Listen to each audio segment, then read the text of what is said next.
The high-speed rail link connecting London and the north could be finished 3 years earlier than planned. Sir David Higgins, chair of the HS2 project, said that building work on the line to Crewe might also be speeded up, with the first trains running by 2027.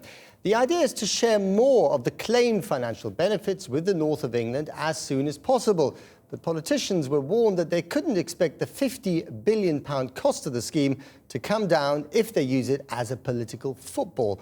Our economics editor Faisal Islam has this report. Transport connections, the veins and arteries of a modern economy. Here, Ringway's regular hum of planes landing. But at Manchester Airport, it's also the tram, the train, and at some point in the less distant future, the HS2 bullet train. This airport is a hive of infrastructural activity. Here, a new tram line connecting the airport to the city centre. It's not just that, it's offices, housing, even advanced manufacturing factories, all connected to the rest of the country by high-speed rail. And whereas the politics of high-speed rail have been driven by negative views from Buckinghamshire, it's the positive view from Beijing that's driving it forward faster than ever. Manchester's airport city development is actively promoted to China and has attracted investment from Beijing. Other HS2 stations may be funded by other Chinese companies seeking to export railways back to where they were invented. So if you look at China, it's got 3,700 miles of high-speed rail. UK's got 68. So that does need to change.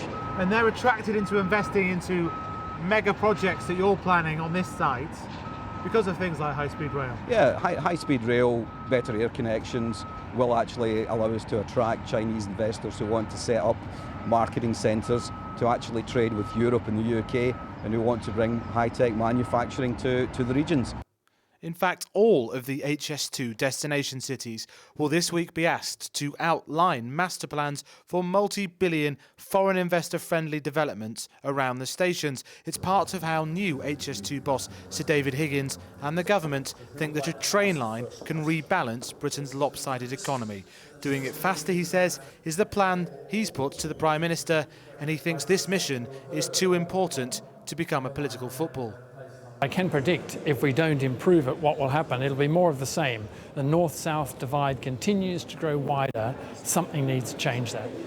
The line for Phase 1 from London to Birmingham was due to be finished by 2026, with forks to Leeds and Manchester in Phase 2 by 2033. Sir David now says that second phase could be finished early, by 2030, and the line as far as Crewe fast-tracked to 2027. The total budget stays at £50 billion, but it includes £14 billion of contingency funds to play with. So a car park in Manchester, but this will become the platform for HS2, sending trains whooshing down to London in just over an hour in 2030 rather than 2033. Big deal, you might say.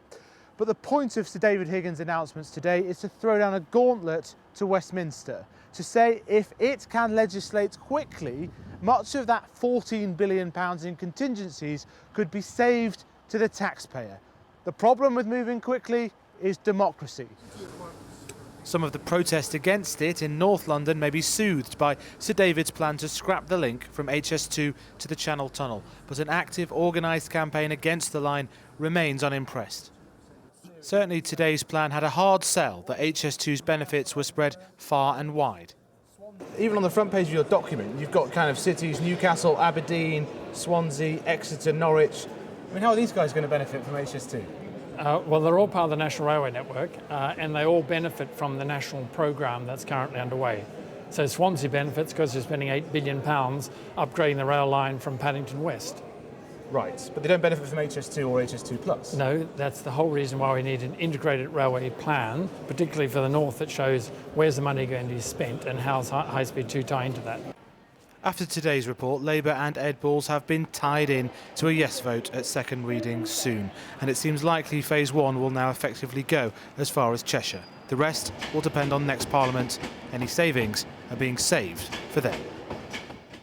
Faisal Islam reporting.